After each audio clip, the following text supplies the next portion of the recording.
conocer, de practicar y mejorar habilidades del siglo XXI es precisamente la física escolar. Y esto hay que aprovechar. De que no lo estamos haciendo bien, pues de esto habla esta conferencia. Entonces, como dijo César, el título es Evaluar la autenticidad de los problemas de física, una manera posible de promover el pensamiento crítico de los estudiantes. Rápidamente los puntos principales. Los desafíos de la economía globalizada y la importancia de las habilidades del siglo XXI, conocidos como 4C, pensamiento crítico, colaboración, comunicación y creatividad y innovación, o algunos dicen resolución creativa de problemas no rutinarios. Entonces, estas habilidades son cruciales para una vida exitosa, tanto privada, profesional, social, de nuestros estudiantes. Y tenemos una gran responsabilidad de ayudarles a prepararse para estas habilidades del siglo XXI. Después voy a enfocarme a un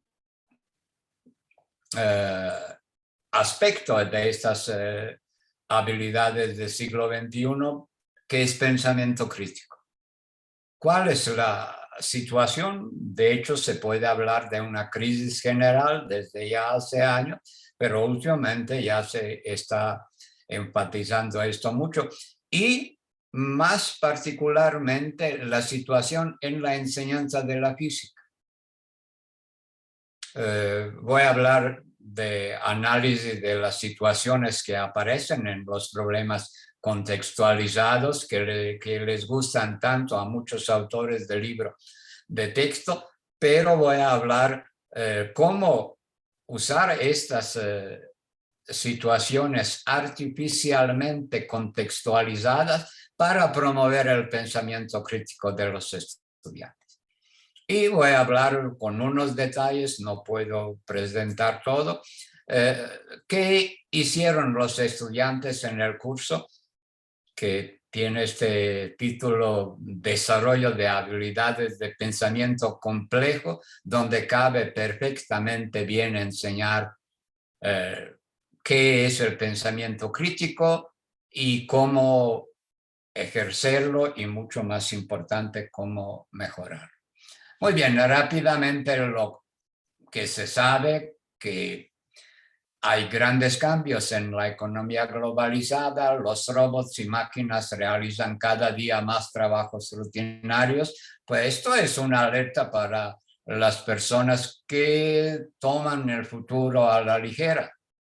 Entonces ya se tendrán competencias fuertes de los robots y máquinas, y ya se está pensando en que podemos competir con robots y con las máquinas. Los programas y las máquinas inteligentes aparecen a un ritmo impresionante. Ejemplos: reconocimiento de la voz humana y reconocimiento de las imágenes. En los años 50, los expertos mundiales en inteligencia artificial decían que algo que jamás harán máquinas será reconocer la voz humana y las imágenes. Ahora esto ya es algo muy cotidiano. Mi hijo llegó hace un tiempo de Estados Unidos y trajo una máquina que se llama Alexa, y entonces dice: Alexa, pon esta canción. No esta, pon otra. Y Alexa hace lo que se le diga. Increíble. Vamos a ver qué implica esto en el mercado laboral. Se necesitan más comunicación compleja y pensamiento experto. Esto está en aumento. Y se necesitan menos rutinas manuales y pensamiento rutinario. Entonces, lo que son rutinas manuales y pensamiento rutinario, esto ya lo hacen máquinas. Ahora, algo muy reciente, muy importante, muy preocupante. Ya estamos en la mera cuarta revolución industrial, que es una combinación tremenda: inteligencia artificial, Internet de las cosas, máquinas que aprenden, computación cuántica, para no hablar. Entonces, este entorno está cambiando casi por completo cómo vivimos, cómo trabajamos y mucho más qué será el futuro.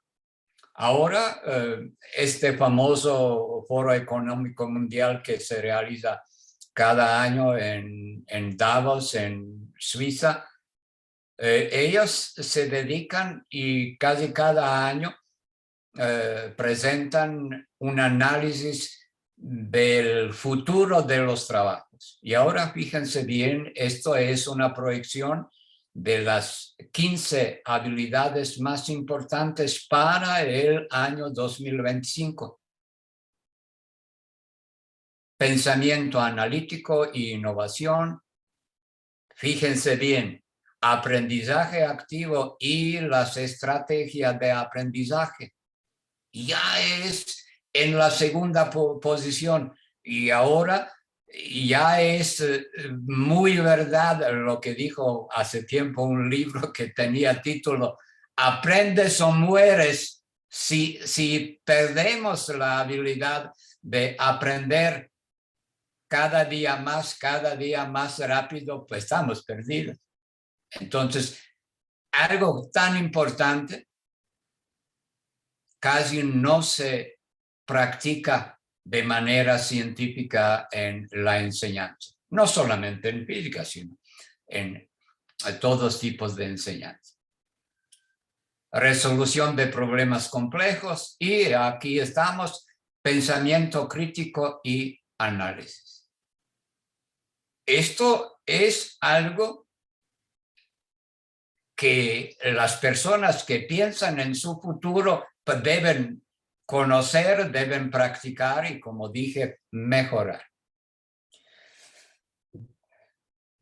Y estas habilidades rápidamente: 4C, pensamiento crítico, mirar a los problemas de manera nueva, conectando aprendizaje a lo largo de los temas y disciplinas; colaboración, trabajar juntos para lograr un objetivo, poniendo talento, expertaje e inteligencia en acción; comunicación, compartir verbalmente, visualmente, digitalmente pensamientos, preguntas, ideas y soluciones; y creatividad e innovación, intentar nuevos enfoques para obtener los resultados deseados, logrando la base para la innovación y la invención. Pero para que esto sea posible, no se puede avanzar sin aprendizaje activo, sin estrategias de aprendizaje. Aprendizaje activo es como una competencia suprema, como una habilidad que hace posible construir todas las demás habilidades. Muy bien, ahora la ausencia del pensamiento crítico en la educación. Ven este libro apenas salido, La crisis americana del pensamiento crítico. Pelicher, fracasos y promesas de educación. Entonces, desde hace tiempo es como adorno en árboles de Navidad: desarrollamos pensamiento crítico, pero esto queda solamente en este nivel declarativo. Entonces es una gran promesa, pero por otro lado en la práctica tenemos fracasos, y de esto hasta habla este libro. Juntos salió una encuesta de asociación que se llama Reboot, entonces ya arrancamos de nuevo.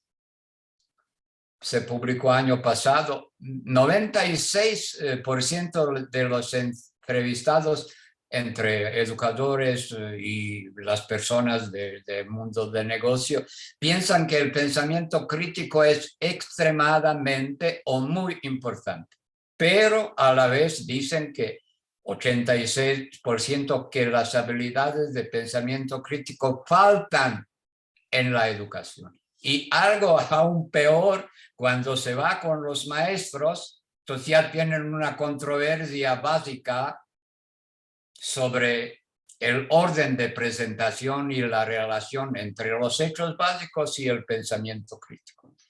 41% de maestros piensa que hay que hacerlo juntos, hechos básicos con pensamiento crítico. Otros piensan que primero hechos básicos y después, si alcanza el tiempo, pensamiento crítico. Y 17% de maestros piensan que hay que separar, que esto no tiene nada que ver. Entonces, estoy presentando esta situación general. Ahora vamos a la física, con malas noticias, lamentablemente. Existen muchos errores en los libros de texto de física que demuestran claramente, esto es muy fuerte, la ausencia del pensamiento crítico entre los profesores de física, que son autores de libros de textos, revisores, los que escogen libros de texto y dicen a sus estudiantes que paguen $150 por un libro, todos con doctorado en física. Y esta gran comunidad está vendiendo mentiras ya 70 años, y aquí es un ejemplo famoso que incluso pasó a Enciclopedia Británica. Entonces, esto es como ellos piensan que funciona un elevador hidráulico. Entonces, tenemos un cilindro con menor pistón y otro cilindro grande. Fíjense bien hasta dónde viene este cilindro grande. El diámetro es una distancia entre las ruedas, y dice muy bien, aquí yo presiono con una fuerza menor, Fs, y por eso, como me está ayudando el líquido, yo puedo levantar un coche. Ejemplo resuelto, no es el único, tiene este ejercicio otros resultados más impresionantes. Hasta 100 veces se puede disminuir la fuerza. Aquí es apenas 30 veces. Entonces, ellos viendo esto no se preguntan, oye, sin embargo, para subir el auto con el peso que es FL por 2 metros, el pistón menor que actúa con menor fuerza debería bajar 56 metros. Entonces, esto como que no les llama atención. Esto está en libros de texto de física, 70 años. Aunque tecnológicamente, otra manera de presentar es tener un recipiente grande con aceite que tiene una área grande, ahí presiona el aire y entonces no se mueve mucho el nivel de aceite, pero sí está levantando el coche gracias a la presión de aire sobre el aceite en el recipiente. Y ahora, después, muy pronto, esto era 1925, muy pronto inventaron otra manera de levantar, donde lo que realmente levanta el coche es el aire, que hay un cilindro único, ya eliminaron el reservorio. Entonces no les voy a dar conferencias sobre esto, pero si a alguien le interesa que revise cómo operan elevadores hidráulicos. Esto es un elevador hidráulico inventado por físicos que no están pensando ¿qué pasa en talleres donde se ve que no hay ningún movimiento? Uno enciende el aire en compresor y ya. Muy bien, esto es un ejemplo, esto es otro ejemplo que estamos batallando. Apenas salió el artículo en Physics Teacher, porque todavía muchos libros de texto de física afirman que la presión atmosférica se debe al peso de la atmósfera. Y entonces estas personas, cuando dicen esto, no se preguntan, oye, ¿y entonces por qué cambia la presión atmosférica? ¿Acaso cambia el peso de la atmósfera? Ah, no. Pero el punto es muy interesante históricamente y viene pensamiento crítico. Esta idea de que es peso de atmósfera la causa de presión atmosférica, pero hay explicación de Torricelli y Pascal. Pero Torricelli, cuando descubrió la manera de demostrar la presión atmosférica, mandó a Michelangelo Ricci, que era su patrón, le mandó una carta sobre el descubrimiento, y Michelangelo Ricci le dijo, oye, y si tú separas, si pones una placa de metal sobre este recipiente en que está mercurio, si lo separas de atmósfera, ¿qué pasará? Entonces Torricelli se dio cuenta que es un argumento muy fuerte, porque si yo separo atmósfera y el mercurio, aunque quede algo de aire por arriba de mercurio, la altura de barómetro no va a cambiar. Entonces no es el peso de atmósfera, sino la densidad local de aire. Y después, esto era como una discusión teórica, después en 1667 en esta Academia de Cimento en Florencia, la gente realmente realizó este experimento. Entonces pusieron barómetro bajo una campana de vidrio y el aire que estaba adentro ya estaba separado de atmósfera, pero no bajaba el nivel de mercurio. Y después hicieron en otro experimento, a la derecha pueden ver, entonces tenían una pequeña cantidad de aire bajo cierta presión, y esta cantidad de aire era capaz de mantener la altura de barómetro. Pero ellos después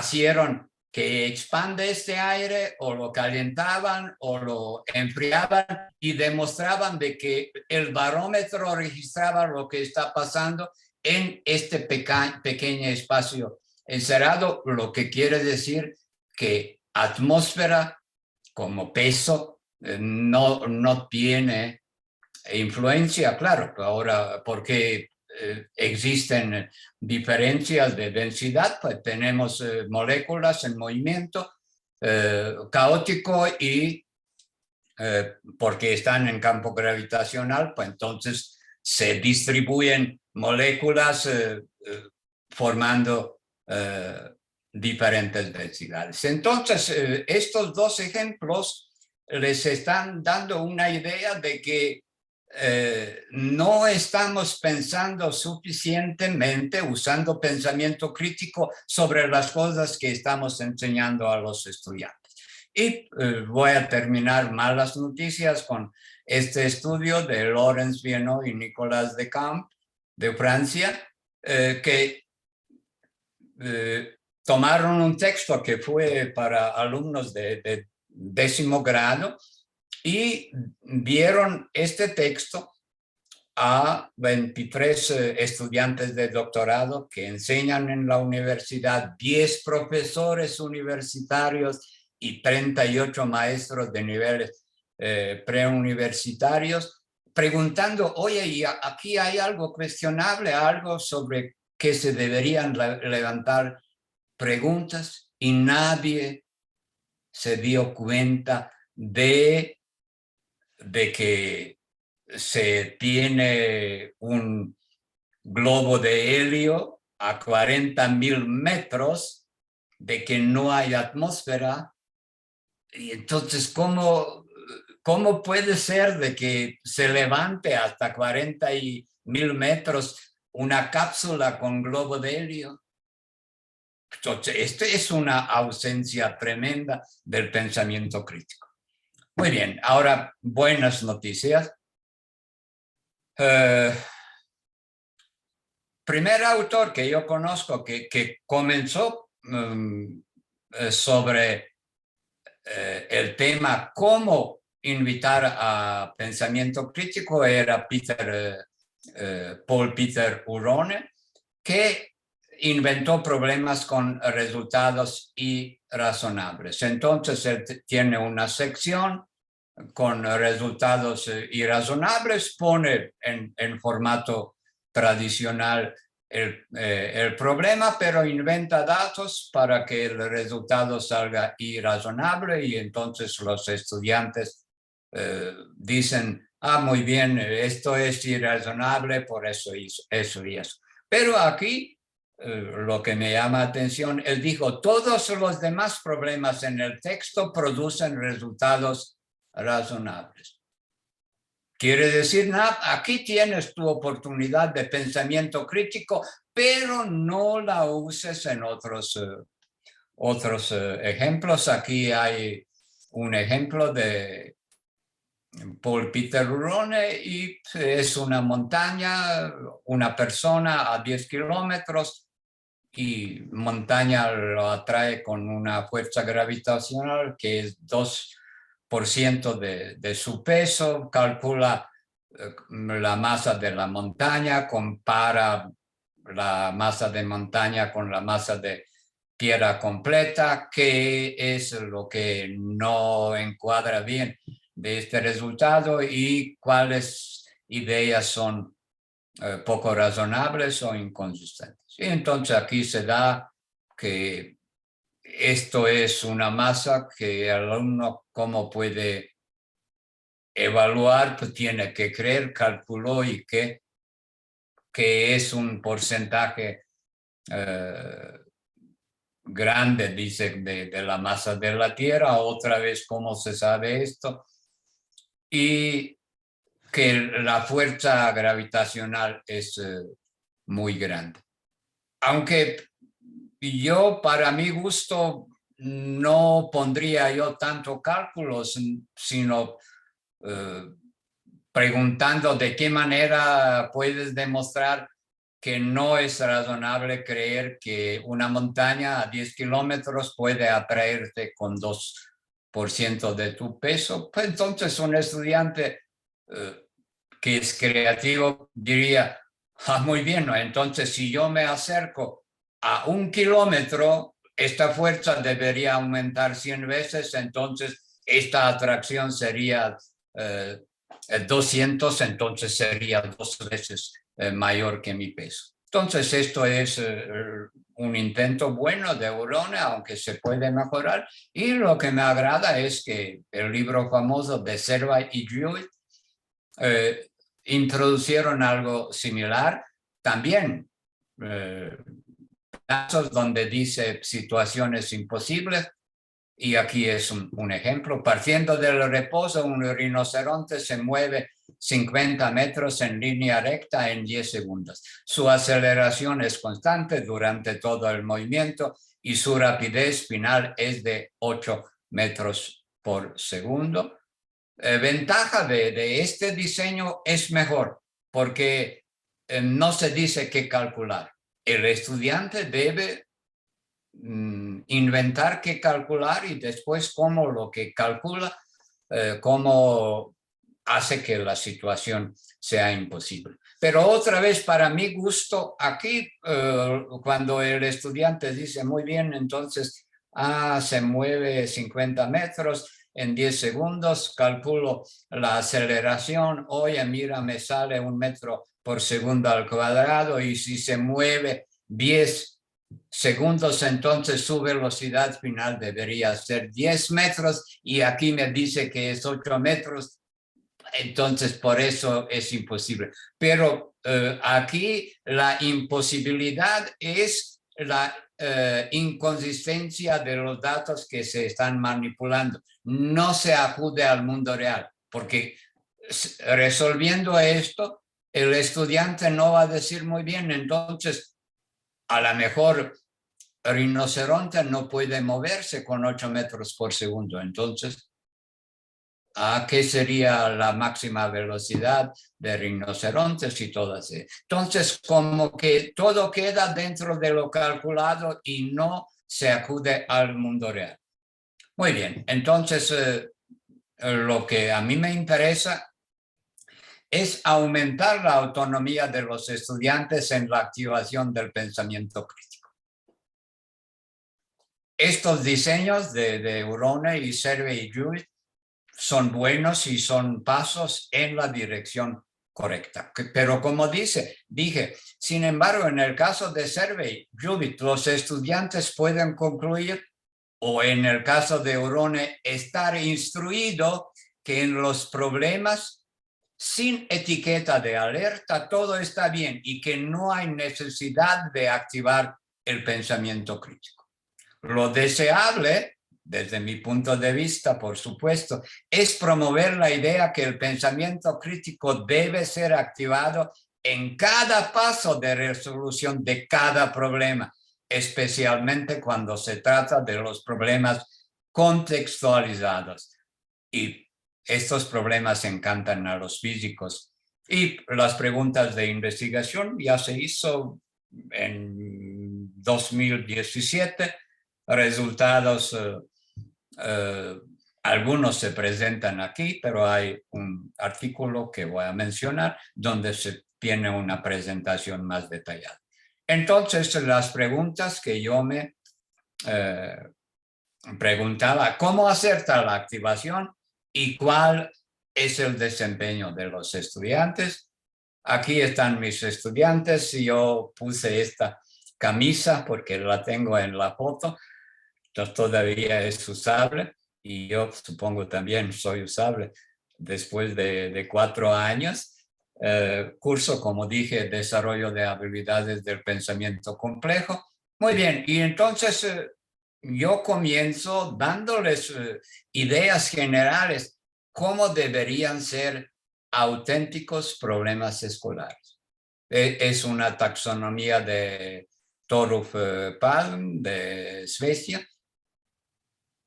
Y él, entre otros elementos, dicen que elementos básicos de problemas auténticos son evento, pregunta y datos.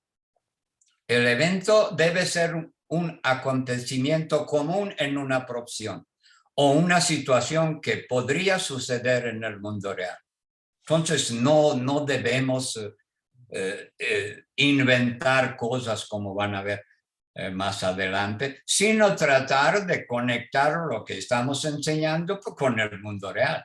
Y de hecho esto dicen en currículum en muchos países. La pregunta debe ser un cuestionamiento con sentido que alguien pueda hacer o pensar o participar en el evento. Entonces, una pregunta común que las personas de sentido común harían en una situación interesante. Y claro, por supuesto, los datos deben ser cuantificaciones reales del evento.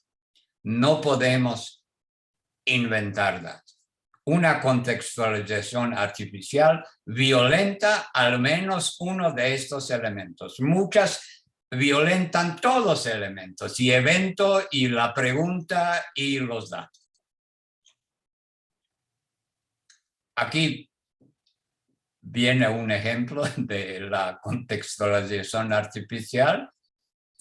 Al estar en la Torre de Eiffel en París, Francia, escupes directamente hacia abajo. Te va a detener la policía de París, pero no te preocupes. la velocidad de tu esputo es nula, 0,75 metros por segundo. ¿Qué tiempo tardará tu esputo para llegar al pavimento que está 327 metros abajo? Y si piensan que esto es el único ejemplo, se equivocan. En un libro muy, muy famoso en Inglaterra dice: un muchacho se resbala en cáscara de plátano y se cae. Si Torre de Eiffel tiene 300 metros de altura, ¿cuánto le queda de vida al muchacho? Esto es palabra más, palabra menos. Imagínense, imaginar esta pregunta.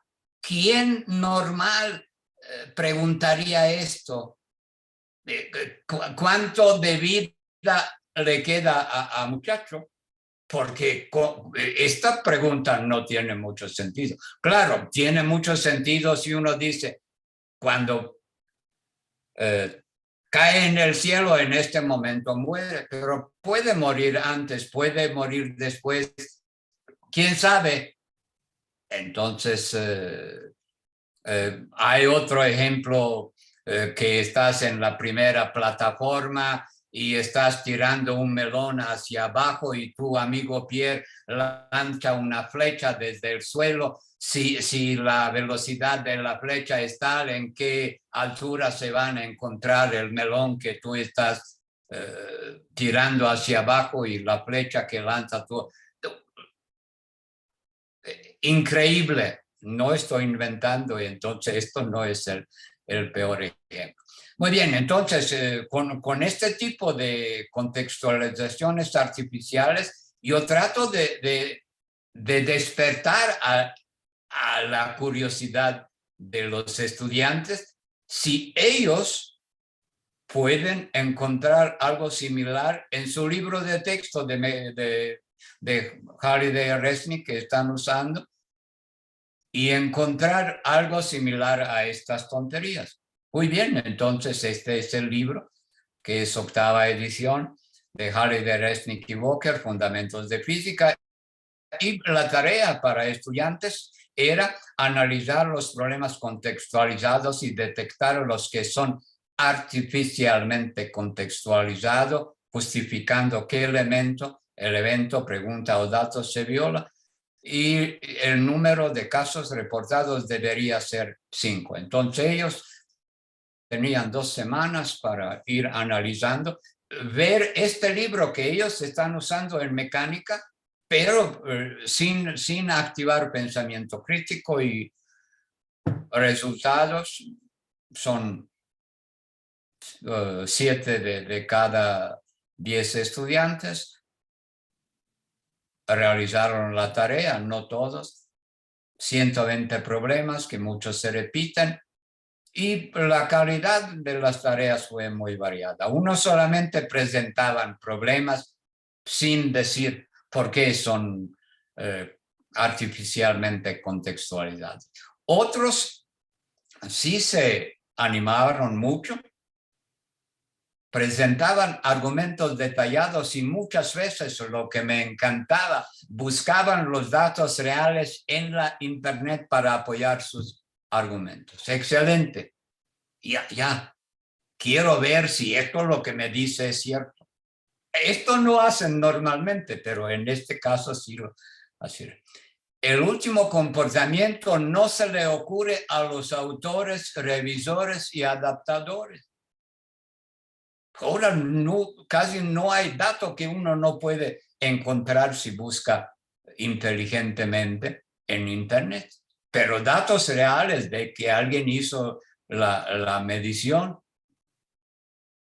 y estamos, en lugar de usar datos reales, estamos inventando. Esto es mucho más fácil de hacer. Los estudiantes revelaron mayor potencial para analizar críticamente la autenticidad de las situaciones y preguntas, y menor potencial para detectar los datos imposibles. Lo que no me sorprende, pues, digamos, acudir al razonamiento de sentido común y decir, muy bien, pues esto nadie haría esta situación es completamente irrazonable, pero detectar que un número no es razonable o incluso imposible, como que no tienen esta habilidad todavía. Yo he notado que como que cuando se dice muy intensidad de campo eléctrico, ¿qué son mayores valores? ¿Qué son valores comunes? ¿Qué son valores extremos? Como que no se fijan, porque para ellos esto es un número que ellos van a meter en una fórmula y ¿por qué conectarlo con la realidad? Entonces no me sorprende este resultado, pero van a ver que sí es posible lograr encontrar valores imposibles. Muy bien, entonces rápidamente este famoso problema a muchos les parecía absurdo. 2 trenes, cada uno corriendo a una rapidez de 30 kilómetros, se dirigen uno hacia el otro en la misma vía recta. Un pájaro que puede volar a 60 kilómetros levanta el vuelo del frente de uno de los trenes cuando están separados 60 kilómetros de distancia y vuela directamente hacia el otro tren. Al llegar a otro tren, el pájaro regresa directa hacia el primer tren y así sucesivamente. Esto es un nuevo comentario. Yo conozco este problema en Halliday Resnick desde la primera edición. No tenemos idea por qué un pájaro se comporta de ese modo, pero tienen una idea por qué poner este ejemplo. Tampoco lo dice. ¿Cuál es la distancia total que recorre el pájaro antes que los trenes choquen? Entonces, imaginar que 2 trenes van a chocar, que van a matar a pobre pájaro y de que lo que es muy importante en la modelación matemática, de que el pájaro va a volar hasta que la distancia sea matemáticamente igual a 0. Entonces yo digo como broma que la diferencia entre la matemática y la física es que físicos reales, verdaderos, no cuentan los vuelos de pájaros muertos, porque si uno hace modelación tomando en cuenta el sentido de modelo punto material, pues entonces cuando dimensiones de pájaro ya son comparables con la distancia de tren, entonces ya no podemos aplicar el modelo de punto material y entonces ahí debemos parar de contar los vuelos y si uno hace cálculos, el pájaro de 10 centímetros no puede hacer 12, 13 vuelos y ya después ya no se puede aplicar el modelo de punto material. Estoy contando todo esto porque en la primera edición Halliday y Resnick preguntaban ¿cuántos vuelos da el pájaro? Que era una pregunta muy buena porque conecta este problema con la realidad. Y después se eliminaron esta pregunta porque estudiantes no sabían cómo modelar la situación. La eliminaron, pero cuando se abre la caja de Pandora, ahora en India, todavía sigue esta pregunta y todavía sigue la respuesta de Halliday Resnick de que pájaro va a ser un número infinito de vuelos. Olímpicos en India ahora se preparan dándoles este problema, ¿cuántos vuelos? Y la respuesta correcta es número infinito. Yo una vez pregunté a mis estudiantes, ahora la respuesta, ¿cuántos vuelos dará el pájaro? La respuesta de Halliday y Resnick es el número infinito de vuelos. ¿Qué les parece esta respuesta? Ah, no, está bien. Si pájaro es punto material, puede volar hasta que realmente no hay ninguna distancia, porque un punto material no tiene dimensiones y el pájaro matemático puede seguir volando hasta acumular un número infinito de vuelos. Entonces pasamos a otro.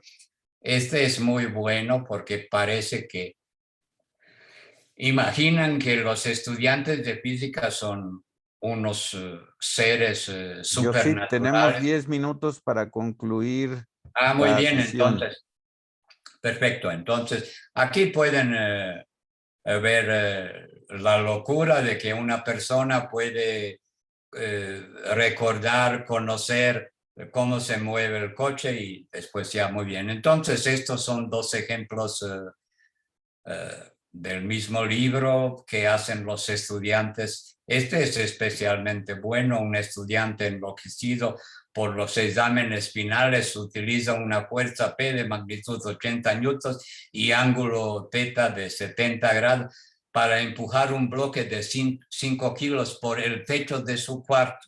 Si el coeficiente de fricción cinética entre el bloque y el techo es 0.4, ¿cuál es la magnitud de la aceleración de bloque? Pueden imaginar una persona que agarra un bloque de 5 kilos, que es muy, como van a ver pronto, bastante masa, y ahora que lo va a empujar contra el techo y con ángulo de 70 grados y fuerza de 80 newtons para preguntarse cuál sería la aceleración, pero esto es para aprender física. Muy bien, aquí es una manera de encontrar la masa de un pingüino, jalar pingüinos, amarrarlos con cuerda. Aquí hubo comentarios muy fuertes porque aquí dice, la figura muestra 4 pingüinos que como diversión, entonces conservador del museo se divierte de tal manera de que está jalando a los pingüinos. Pronto, si esto era realidad, pronto vienen los abogados de derechos animales y ¿qué estás haciendo? Pero esto es desde hace tiempo un problema en este libro.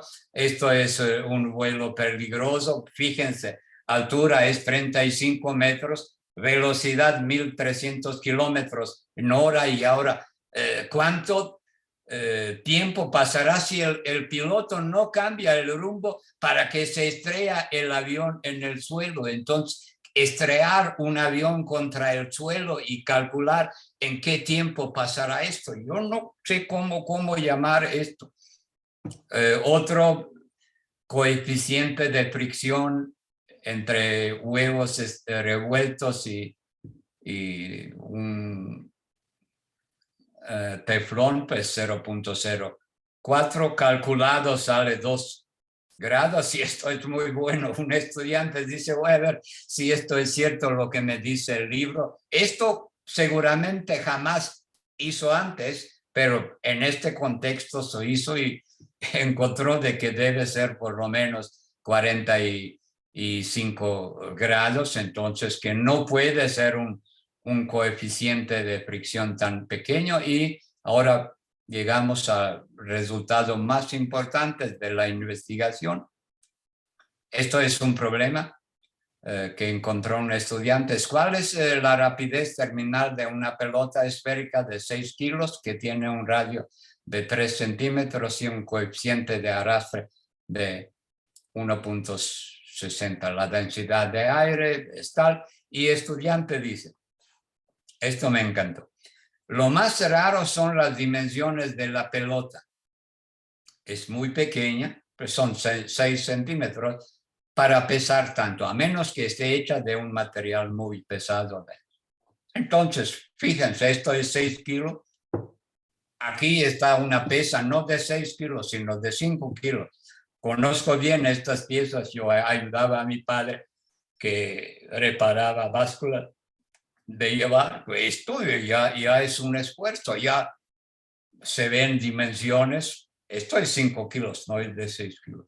Y ahora esto es una pelota de diámetro de 7 centímetros. Esto es una pesa de 1 kilo. Y yo puedo sentir de que esta pelota no pesa como una pesa de 1 kilo. Pueden ver que es medio kilo. Entonces, esta pelota del libro de texto de física tiene una masa 12 veces mayor que esta. Muy bien. ¿Por qué este resultado es importante? Densidad es 2 veces mayor que densidad de osmio, y esto aparece en 5 ediciones del libro. En la 7ª, 8ª, 9ª, 10ª y hace poco 11ª. A ninguno de los cientos revisores técnicos y a ninguno de los miles profesores que usaron tal famoso libro de texto en sus cursos, todos con PhD en física, le pareció dudosa la relación entre el tamaño y la masa de la esfera. En tal perspectiva, el logro de un estudiante mexicano que apenas comienza a estudiar física es muy importante. ¿Qué tenía tal estudiante que no tenían tantos físicos profesionales? El pensamiento crítico activado y apoyado por la experiencia sensual con los tamaños y masas de los objetos. Entonces, ¿qué somos nosotros si no pensamos en cosas tan cercanas a nosotros? 6 centímetros, diámetro, 6 kilos. No se nos ocurre, no estamos conectando lo que estamos dando a los estudiantes con la realidad.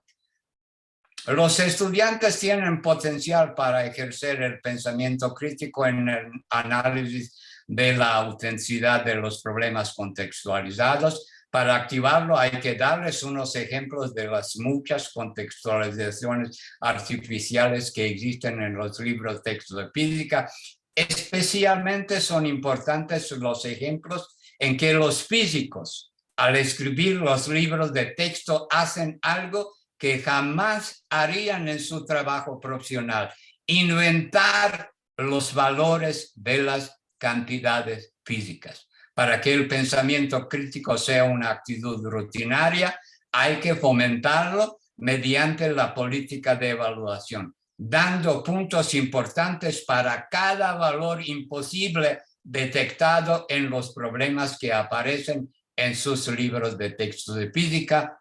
Como bien dijo Feynman, la ciencia es creer en la ignorancia de los expertos. Muchas gracias por su amable atención. Bien, le agradecemos al doctor Josip Slisko. Desafortunadamente ya por el tiempo estamos muy limitados. Les voy a compartir aquí por el chat el correo del doctor Josip.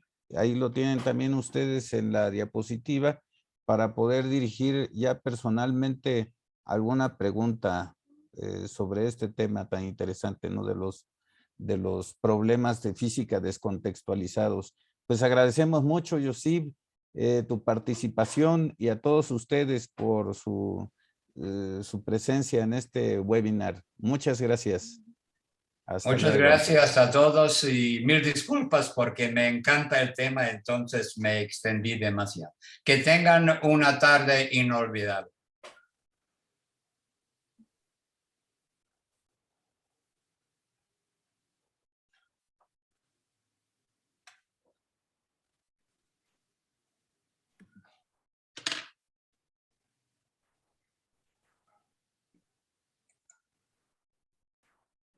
Doctor César Morán, Sí, Mora, perdón. sí, dime. Si gusta puede parar de grabar. Perfecto. Sí. Sí, doctor.